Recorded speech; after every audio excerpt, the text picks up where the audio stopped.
Est-ce que les Occidentaux veulent envoyer des hommes au sol et dans quelles circonstances? On va voir dans quelques instants la nouvelle majeure, c'est-à-dire les missiles à longue portée qui sont engagés maintenant, les Anglais après les Américains. Et il y a un autre domaine, les mines antipersonnelles, Émilie. Absolument. Jusqu'à présent, Joe Biden s'était toujours montré très réticent à l'idée d'envoyer ces armes, ces très controversées mines antipersonnelles. Mais pourtant, d'après lui, il y a urgence. Regardez ce que dit le Washington Post. Le Pentagone estime que la fourniture de mines est l'une des mesures les plus utiles que l'administration Biden puisse prendre pour aider à ralentir l'attaque russe. Les Américains précisent qu'il s'agit de mines antipersonnelles non persistantes. Regardez, ça signifie que ces mines s'autodétruisent ou alors elles perdent la charge au bout de quelques semaines, elles deviennent inactives, donc ça doit les rendre moins dangereuses pour les civils.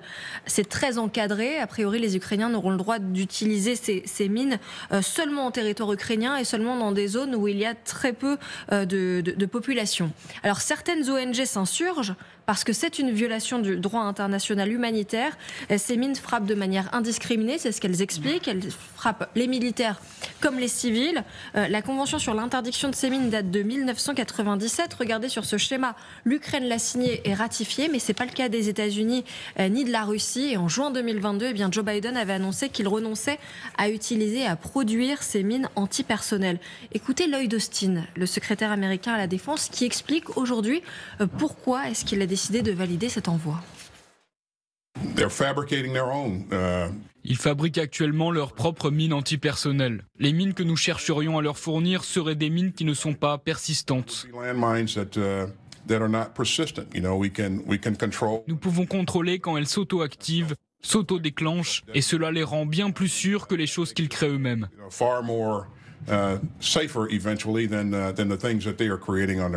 Je voudrais juste montrer l'image parce que c'est vrai qu'on parle de ces mines antipersonnelles et on n'a peut-être pas d'idée de ce que ça donne précisément. Vous avez parlé à beaucoup de soldats qui ont été confrontés justement à ces mines et qui ont notamment été blessés. On a cette image qui circule depuis déjà plus d'un an de ce soldat ukrainien qui a été touché justement par cette mine. Oui, ces mines, c'est dur à voir, mais c'est la réalité aujourd'hui sur le terrain. C'est que le champ est complètement miné en Ukraine. Bien sûr, c'est la deuxième cause de blessure totale pour les Ukrainiens après l'artillerie, et c'est la première cause avec les drones dans leurs assauts, dans les offensives d'infanterie au sol. Après, il faut quand même, oui, la guerre c'est sale, oui, les mines c'est sale, mais c'est quand même les Russes qui en utilisent massivement. Et pourquoi est-ce que les Ukrainiens en ont pas? Vous vous souvenez du partenariat pour la paix? On parle beaucoup du mémorandum de Budapest, ils ont rendu leurs armes nucléaires. Mais le partenariat pour la paix, nous leur avons fait signer, jusqu'en 2017, nous avons désarmé l'Ukraine. 1000 missiles de croisière, 115 000 tonnes de munitions, 3 millions de mines antipersonnelles que nous avons fait détruire à l'Ukraine et qui lui manquent aujourd'hui. Donc dire à l'Ukraine, finalement, on te les a détruits à l'époque, on t'a donné des garanties de sécurité qu'on ne respecte pas, et dire aujourd'hui, on ne va pas te les rendre, ce serait injuste. Donc il est normal, la Russie les utilisant, il est normal que malheureusement, on en fournisse aux Ukrainiens. Sur une immensité. Pour en revenir aux mines, les mines antipersonnelles, d'abord, toutes celles qui sont déclenchées électriquement, quand la source d'électricité est morte, la mine on ne voit pas comment elle exploserait. Donc c'est vrai. En revanche, c'est relativement sûr. En revanche, je vois pas. C'est un énorme effort de miner. Quand vous avez des millions de mines à planter, il faut des gens formés, il faut etc. Je suis pas sûr que l'armée ukrainienne aujourd'hui ait très sérieusement les moyens, même si on lui donnait 3 millions de mines, de faire le barrage qui va bien, et surtout de l'entretenir s'il faut refaire les mines toutes les 3 semaines parce qu'elles meurent au bout de 3 semaines, ce qui n'est pas le cas des mines russes, la plupart des mines russes. Mais alors comprenons exactement à quoi ça pourrait servir. On a pris une carte de Pokrovsk où on sait que les Russes ne se situent qu'à environ 7 km des troupes ukrainiennes. Là, c'est un exemple parfait. Ça veut dire que si les Ukrainiens minent le terrain, là, automatiquement, ça ralentira la progression des Russes. C'est ça, précisément, que ça peut servir, général? Oui, absolument. Mais encore faut-il miner le terrain. Les mines antipersonnelles, c'est une densité de 2,5 par mètre linéaire. Donc, quand vous avez 100 km, c'est des trucs... c'est un gros effort, le minage. Voilà. Alors, il y a des dispositifs de minage qui projettent les mines, mais qui ne les enfouissent pas. Donc, elles sont faciles à voir et donc à démonter. Donc, c'est des actions temporaires. Bref, je suis un peu perplexe sur la mine, c'est pas la panacée. ça Vous peut avez rendre pas service l'air pour. ponctuellement ici ou là. Mais c'est pas ça qui va arrêter la l'ingénierie de progression ça, même si on Ça leur en montre. donne 1 million, Xavier Zittelman, pourquoi avoir attendu si longtemps? Dans ce cas-là, ils auraient pu donner ces mines avant et ça aurait permis de garder Mariupol, Bakhmout, Avdivka, Ça, c'était toutes un ces peu villes, tôt. elles auraient pu être gardées. Mais oui, c'est une certitude qu'elles auraient eu une grande utilité. Néanmoins, ce que disait Lloyd Austin aussi tout à l'heure, et c'est une certitude de ce qu'on voit sur le terrain, c'est que depuis le mois de mai, les Russes sont de moins en moins mécanisés. C'est-à-dire qu'ils ont le retour des chars à canon qui foncent en grande quantité et face auxquels les Ukrainiens en défense se fatiguent. Et une fois qu'ils sont fatigués, là, il y a l'infanterie mécanisée et une deuxième armée russe mieux équipée qui va arriver. Il y a 2 armées russes. Et contre cette première, ces mid-wave, comme on les appelle en anglais, là, les mines, elles vont être utiles. Et donc, le fait de les avoir au moment où les Russes, on a vraiment l'impression qu'ils mettent tout ce qu'ils peuvent avant l'arrivée de Trump, justement. Ils mettent tout ce qu'ils peuvent en quantité. Et donc, il n'y a jamais eu autant d'infanterie non préparée qu'en ce moment. Et donc, c'est au ce moment qu'il y a vraiment besoin d'avoir ces armes du pauvre, mais qui sont efficaces. Mais d'abord, ce qui va de l'avant, c'est le tir des Storm Shadow anglais sur le sol de la Russie. Avant de continuer, je vous rappelle que ces vidéos qui parlent d'Ukraine sont sponsorisées, mais que la totalité de l'argent des sponsors retourne à l'Ukraine. Avant de continuer, je voudrais vous parler de l'Autriche. Est-ce que vous savez ce qui vient d'Autriche? Arnold Schwarzenegger, le Red Bull, le Apfelstrudel, la valse de Vienne, mais également Holzkern. Holzkern, c'est une marque de bijoux et d'accessoires pour hommes et pour femmes. C'est une petite société familiale qui fait des produits de haute qualité. Ils proposent des boucles d'oreilles, des montres, des lunettes de soleil, des sacs à main, des bracelets ou même des bandelettes comme celle-là que je porte depuis plusieurs mois et que vous avez certainement vu déjà dans les précédentes vidéos. Et cette fois-ci, j'ai reçu un joli petit colis. Déjà, la présentation, j'adore. Les présentards en bois unique, moi je trouve ça super mignon. Et cette fois-ci, j'ai choisi de faire plaisir avec une petite bague, des super boucles d'oreilles et le joli collier qui va avec, comme ça fait un ensemble, une jolie parure. En complément, j'ai reçu ce magnifique accessoire. Attention, regardez, il est en bois. Je trouve ça super original. Tout est super naturel, en cuir, en bois, en onyx, en perles, en nacre, avec des vrais bijoux uniques que vous trouverez que sur ce site. C'est fait en petite série, c'est européen, c'est de la qualité. Ils sont responsables, c'est du bois durable. Donc pour faire plaisir et pour vous faire plaisir, suivez le lien qui est en commentaire de cette vidéo. Allez chez Holzkern. Et en plus en ce moment, il y a une promo spéciale pour le Black Friday. Jusqu'à 30% de réduction sur le site en suivant mon lien. Allez, on retourne à notre vidéo. On avait parlé des premières frappes de l'Ukraine avec les fameux ATACMS, ces armes américaines sur la Russie. Et bien cette fois, Kiev frappe Koursk avec 12 Storm Shadow. C'est l'Ukraine qui tire pour la première fois ces missiles britanniques sur la Russie. C'est un responsable occidental qui l'affirme. Regardez où se sont passés ces tirs. Ils ont frappé l'oblast de Koursk, donc juste au sud de Bryansk. Ça, c'était l'oblast qui avait été touché par les ATACMS. Regardez ces images que cet habitant russe a pu filmer. Il a tout simplement filmé toutes les frappes avec les Storm Shadow qui ont touché la région de Koursk. Regardez. J'étais dans la voiture, je suis sorti en courant. Et écoutez maintenant.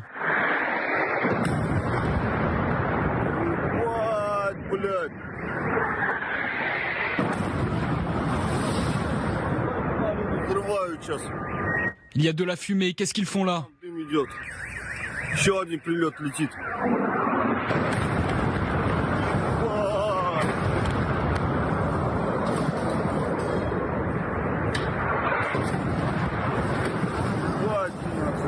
C'est une explosion. On va probablement s'enfuir d'ici.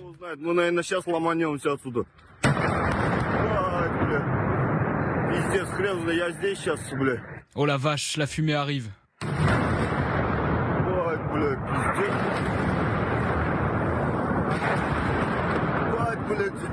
Ils frappent. Où sont les gars maintenant? Nom de Dieu. C'est ça les explosions?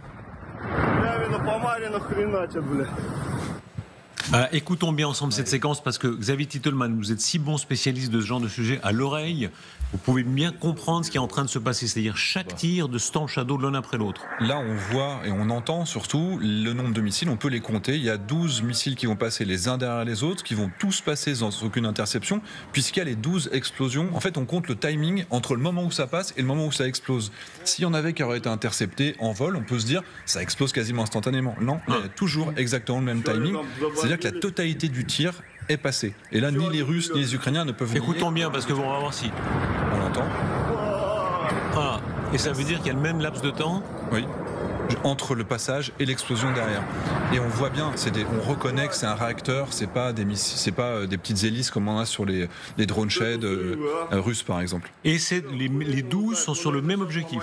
Alors a priori dans la zone il y aurait probablement un dépôt de munitions. Vous savez que les dépôts de munitions sont des zones qui sont relativement larges et donc il faut aller taper les différents hangars les uns à côté des autres, d'où l'utilisation de 12 missiles. Après l'intérêt aussi c'est d'avoir une puissance qui est beaucoup plus importante qu'avec les drones habituels qui ont 20, 30, 40 kilos d'explosifs. Là, on est de l'ordre de 150 kilos d'explosifs, voire plus. Donc, évidemment, on peut rayer de la carte une grande zone sur laquelle il y avait beaucoup de munitions. Alors, Didier François. Juste, vous semblez peut-être un peu naïf, mais est-ce que c'est pas beaucoup d'en lancer 12 d'un coup sur une seule et même cible? L'intérêt, c'est qu'une fois qu'elle est traitée et qu'on a vu, il y a aussi une question de saturation. Peut-être que 3 ou 4 auraient été suffisants, mais peut-être qu'ils s'attendaient à ce qu'il y ait de la défense aérienne. On est habitué à ce que la défense aérienne russe ne fonctionne pas, mais néanmoins, il serait logique de doubler les tirs. Donc là, en toute logique, peut-être qu'ils auraient pu en tirer seulement 6, que ce serait passé et que ça aurait été suffisant. Là, ils ont garanti la certitude de la destruction totale de la zone. Un mot encore vraiment sur l'objectif. Ce qu'on sait, Didier François dit par exemple que selon certaines sources, des officiers nord-coréens étaient dans ce centre de commandement. C'est le deuxième jour. D'ailleurs, Bryansk, hier, c'était a priori des munitions nord-coréennes. Et là, dans cette zone, il se dit qu'il y avait des munitions et des officiers nord-coréens. Donc, effectivement, l'autorisation est donnée parce que les Nord-Coréens sont arrivés. C'est logique que ce soit eux qui soient... Si c'est le cas, c'est très important. Ça veut dire qu'il y a une cohérence anglo-saxonne, en l'occurrence américaine et anglaise, pour dire notre première cible, ce sont les Nord-Coréens. C'est un geste qui est militaire et très politique, général. Oui, absolument. J'ai rien à rajouter, oui. Oui, la question. Sergueï, merci. La question intéressante, c'est le cible exact qui a été touché, parce qu'il paraît que c'est un palais, un ancien palais des Baliatinsky. C'était une famille très très riche de début du 19e siècle. Et un énorme palais récemment restauré, qui était un sanatorium de ministère de la Défense russe. Et il paraît qu'il y avait là, dedans, sous le palais, il y avait un bunker. Avec quelqu'un, et ça explique peut-être les 12 missiles en même temps, parce que ce sont une force pénétrante. Ce sont les missiles destinés, il existe, on sait qu'il existe des Storm Shadow, une modèle destinée spécialement à détruire des bunkers, des gros constructions de béton. Donc là, ça peut expliquer comme s'il y avait là, en dessous de ce palais, très beau d'ailleurs, très beau, vraiment. On verra le résultat tout à l'heure. Il va être moins beau maintenant. Il y a plein d'images à l'internet de ce palais. Voilà, on va retrouver c'est un défi à notre régie. Comment s'appelle le palais exactement? Marina, il s'appelle Marina. On va chercher Marina. Alors, palais Marina dans la région de Kursk, qu'on va tout à l'heure chercher. Vous allez voir comme ils sont rapides. Marino, effectivement. Voilà, on le met sous pression, effectivement. Arrêtons-nous un instant sur la cible nord-coréenne, parce que si c'est le cas, c'est un acte politique majeur, parce que les 2 premières cibles seraient nord-coréennes. C'est exactement ce que certains disaient. Le demi-là, donc c'est Kim Jong-un qui est directement visé. C'est un message pour la Corée du Nord, alors. Ce qui est sûr que c'est pas anodin que les attaques AMS et les Storm Shadow sont maintenant autorisés parce que Zelensky il réclamait une sorte de réaction de l'Occident qui était d'ailleurs très très mou face à cette décision de Poutine, mais aussi de Corée du Nord, de maintenant conjointement s'allier et être sur le territoire russe. Ce qu'on sait aussi, c'est qu'un des généraux très importants nord-coréens qui s'appelle Kim Jong-bok, qui était ce soi-disant confirmé par les sources ukrainiennes mais aussi occidentales, il s'est rendu sur les territoires russes pour justement surveiller comment ça se passe, l'entraînement de ses troupes, soi-disant l'entraînement pour le transfert de compétences et tout ce que vous voulez. Mais en gros, ce qu'on connaît, c'est ce colonel général, il était officiellement sur place et qu'il est quand même très important en termes de personnel militaire qui entoure le leader nord-coréen. C'est pas anodin que c'est la région de Bryansk. On sait que déjà purement, on dit en calcul comme ça, c'est que c'est très très proche de l'Ukraine. Ça permet non pas que d'avoir les troupes, par exemple, nord-coréennes qui se stationnent juste proches pour peser et faire ce poids en fait supplémentaire sur les troupes ukrainiennes, mais aussi tout simplement parce que c'est l'infrastructure qui est utilisée pour après bombarder l'Ukraine. Ça c'est très, mais pardon, très clair. Si on comprend bien, tout ça est très organisé. On a 2 premières opérations qui sont extrêmement maîtrisées de la part des Ukrainiens et sans doute avec l'aide ukrainienne. On a un important dépôt de munitions premier jour à Bryansk, deuxième jour semble-t-il, des Nord-Coréens à Koursk. Regardez Sergei Parkhomenko, démonstration de la vitesse de Aurélien Hamel, notre chef d'édition. On va surtout savoir si Aurélien Hamel est viré ou pas. Non, parce mais que regardez. Si c'est pas la bonne photo. Ce palais Marino qui semble-t-il, ça c'était l'état avant, maintenant il doit être évidemment beaucoup moins flambard. C'est pas le palais lui-même qui a été visé. Oui, c'est on verra si c'est un bunker.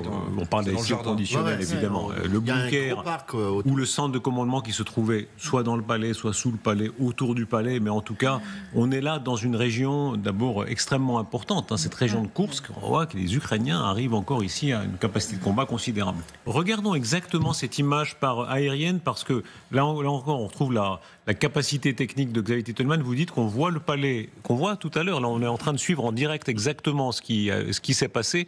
C'est-à-dire, ce serait juste à côté du palais que ça a été tiré. Là, on reconnaît bien le palais qui est sur la droite, qui est en forme de U, et les explosions ont lieu sur la gauche. Donc, on est dans le parc, dans le jardin. Il y a même des photos, on ne sait pas si elles ont été confirmées, avec des petits bâtiments en briques qui ont été explosés, qui ont été détruits.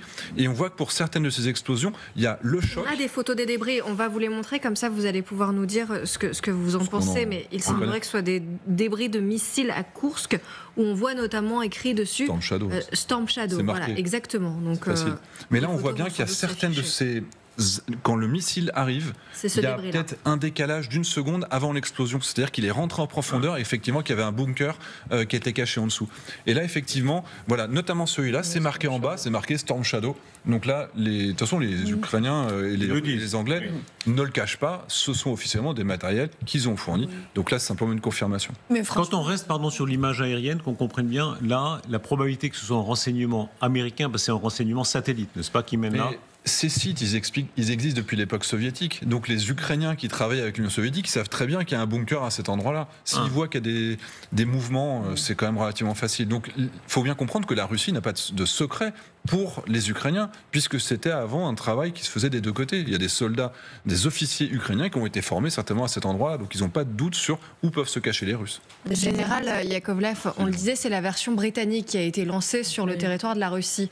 Est-ce qu'on pourrait imaginer ces prochains jours que ce soit des scalps, c'est-à-dire la version française qui soit lancée cette fois par les Ukrainiens? Oui, absolument. Ils en ont déjà tiré, en particulier en Crimée, donc ils savent. Pas sur le territoire russe. Alors on sait que la Crimée est ukrainienne à l'origine, mais sur le territoire moment russe. où on les a pas bridés, si j'ose dire, Officiellement, il n'y a pas eu le feu vert pour envoyer ces fameux... Je croyais que le président avait dit que... c'est quand même, regardez, ça c'est intéressant, parce que là, on est quand même sur une décision cruciale, et on a un général français qui dit « je crois, je ne suis pas sûr ». C'est un peu embêtant. Alors, on est sûr ou on n'est pas sûr? Je ne suis pas aux affaires, et donc l'Élysée ne m'envoie pas les relevés de décision, vous voyez ce que je veux dire. Donc, voilà. Enfin, sur la position de la France, c'est quand même le signe de sa avait dit que, mais bien sûr, allez-y. Donc voilà quoi. C'était l'Ukraine qui devait se défendre, et que donc... Alors, écoutez, on a posé tout à l'heure la question au porte-parole du Quai d'Orsay. Est-ce que oui ou non, on est au stade où demain matin, après les Américains et les Anglais, ça peut être des scalps français? Écoutez sa réponse. On sait évidemment le nombre de scalps que nous avons livrés aux Ukrainiens. Nous en avons livré un certain nombre. Encore une fois, ça fait partie de l'aide qui a été apportée par la France, de l'aide militaire qui a été apportée par la France. Quel ordre de grandeur? Je peux pas vous donner d'ordre de grandeur maintenant, mais en tout cas, il y en a qui ont été livrés. Pour le moment, la position de la France a toujours été claire. C'était un peu un soutien total à l'Ukraine, avec un soutien sur le principe, avec nos alliés européens, soutien en termes de fourniture de matériel. Encore une fois, il y a une situation actuellement où il y a une escalade claire dans le conflit. Cette escalade est à mettre au débit de la Russie. C'est la Russie qui escalade en ce moment. Et donc, il y a une nécessité de répondre, et la France est en appui de cette réponse. Voilà. Est-ce que ça veut dire demain, les Français y vont? Oui, c'est de la bonne langue de bois, mais ça veut dire qu'on peut y aller. Ça, c'est le méchant, c'est le diplomate, voilà. Mais quand règlement de guerre au Quai d'Orsay, regardez entre eux comme ils sont méchants. Mais bien sûr. Non, mais ça veut dire qu'on peut y aller pour répondre à votre question, et je crois comprendre que, en effet, les dernières restrictions sont maintenant levées. Alors, comment se dessine la décision entre les Ukrainiens et les Français ? Ça reste à voir, en effet, dans le secret du processus de décision à Kiev. Mais je pense que pour autant que les cibles soient décidées plus ou moins en commun, les Ukrainiens peuvent y aller. Mais le général Yakovlev, on ne vous a pas laissé finir, justement. Est-ce que vous le souhaitez, que les scalps aillent frapper directement le territoire russe ? Oui, bien sûr. Ça fait partie de la guerre et je vois pas pourquoi. Mais c'est surtout pas une question de compétition. Alors lui, il y va, alors moi j'y vais aussi. Vous voyez ce que je veux dire ? On n'en est pas là. On leur a donné ce matériel, ils savent s'en servir et puis voilà, ils ont qu'à trouver les cibles d'intérêt pour eux et les traiter. Des cibles, comment on appelle ça, légitimes, militaires. Ce qui n'est pas le cas des Russes, là, très, très souvent. Alors les Français avaient dit autre chose, je sais pas comment ils l'expliquent, mais ils disaient que pour les scalps, qui sont l'équivalent des Storm Shadow, en fait ils n'avaient pas besoin, les Français, de l'accord des Américains. Parce que quand dans un armement vous avez des pièces américaines, en principe vous avez besoin de l'accord des Américains. Et les Français disaient qu'eux n'en avaient pas besoin. Sur les nouvelles versions du scalp, mais pas ceux qui ont été fournis à l'époque, effectivement. À l'époque, les scalps qui avaient été fournis à l'Ukraine, on avait dit vous pouvez les utiliser comme vous voulez, mais à cause des 2 petites pièces qui manquaient, ils n'avaient pas pu l'utiliser totalement librement. Et justement, c'est ça. Là, toujours la question, les lignes rouges de la Russie. Et bien là, il faut comprendre que c'est pas une escalade, c'est les Russes qui ont violé notre ligne rouge. Quand ils ont utilisé les missiles iraniens balistiques, les Américains ont autorisé les attaques MS. Quand la Russie a attaqué Kharkiv, ils ont autorisé une première fois à taper sur le sol russe. Maintenant qu'ils ont les Nord-Coréens qui arrivent, c'est juste une réponse. Et nous aussi, on a des lignes rouges. Il faut arrêter de faire croire qu'il y a que les Russes qui peuvent en imposer.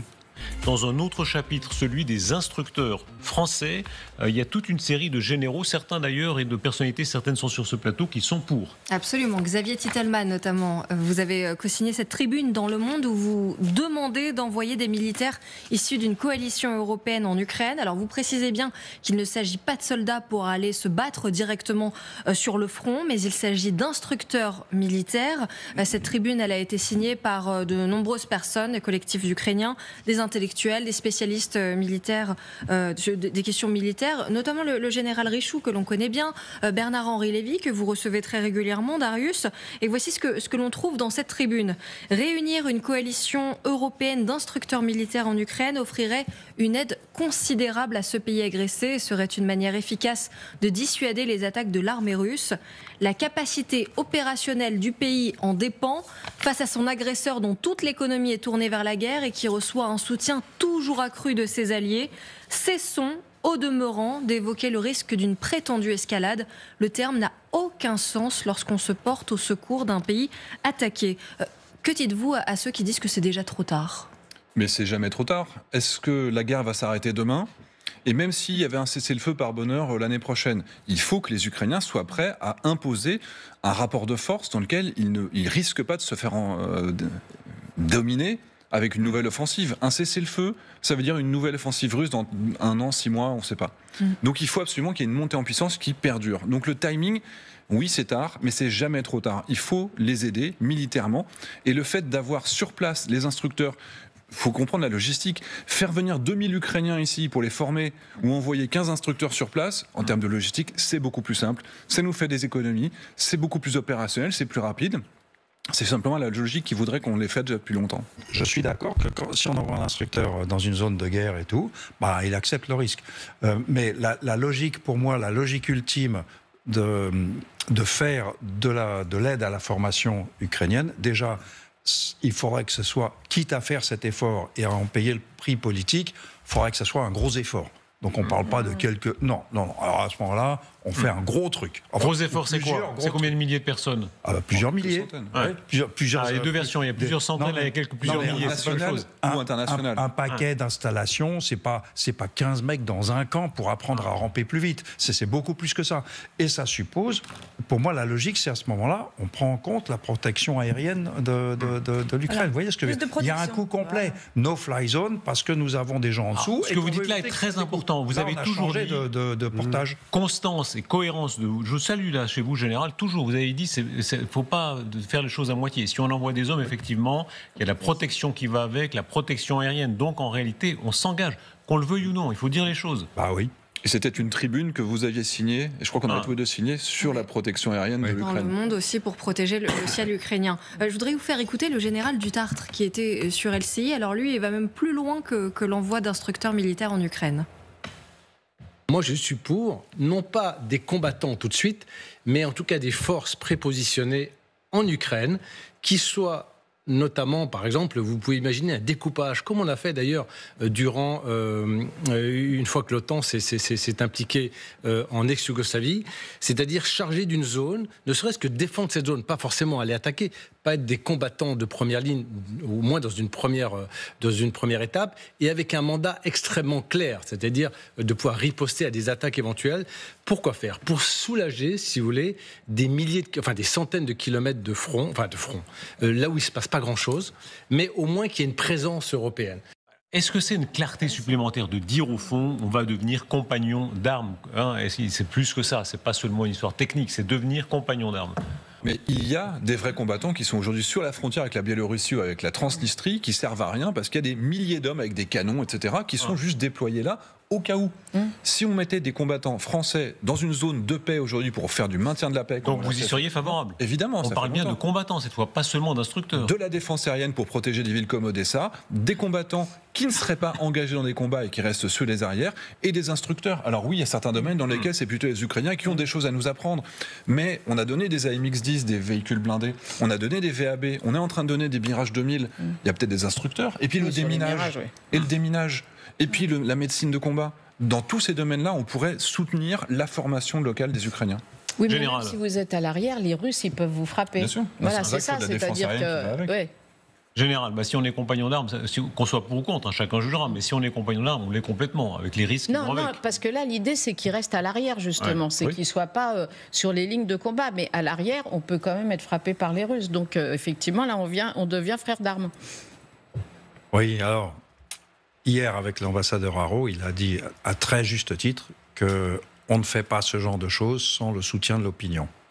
Voilà. Et dans aucun de nos pays, et comme vous le disiez aussi, dans aucun de nos pays européens, à l'heure actuelle, les opinions ne sont mûres pour ça. Moi, je milite pour ça, parce que je crois que c'est la logique de la guerre, malheureusement, dans laquelle Poutine nous embarque, et que à refuser de comprendre la guerre qui nous est faite, la défaite est certaine, si vous voulez, de l'Ukraine, qui est aussi la nôtre. Mais c'est un fait objectif que nos opinions ne sont pas du tout prêtes à ça aujourd'hui. Regardez la séquence qui suit, parce que ce qu'est la réalité des combats en Ukraine aujourd'hui. On est dans une région où ils sont le plus acharnés, dans la région de Toretsk, et on comprend là exactement ce qui est en train de se passer, une région où il y a beaucoup de combats terrestres. On parle là de fantassins. C'est un des domaines où l'aide française pourrait être concrète. Regardez.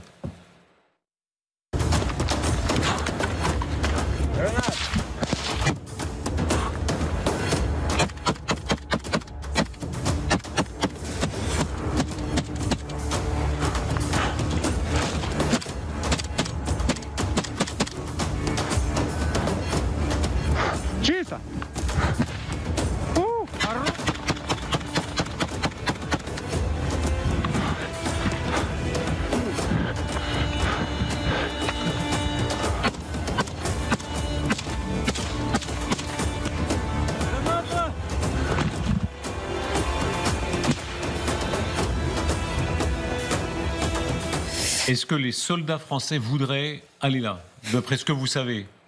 Alors, aller là, dans les tranchées, non. Et encore une fois, je pense que ce n'est pas leur vocation tant qu'on n'est pas directement agressé par la Russie. Par contre, les soldats français, à tous ceux à qui j'en ai parlé, faire de l'instruction en Afrique, faire du maintien de la paix en Afrique, pour eux, ils ne sont pas en danger par quelque chose en Afrique. Ils sont en danger face à la Russie. Donc les soldats français, quand j'en parle dans toutes les unités où je peux aller, ils me disent qu'ils seraient favorables à être présents sur le terrain pour soutenir les Ukrainiens et pour tenir le front. L'opinion publique est peut-être pas prête, mais l'opinion chez les militaires qui se rendent compte que la vraie menace à laquelle on va être dans 2, 3, 5 ans, c'est la Russie. Et aller soutenir les Ukrainiens aujourd'hui sur le terrain, eux, ils y sont prêts. Et je pense que le problème est plus global, même si les opinions publiques, et c'est vrai, ils ne sont pas prêtes pour voir...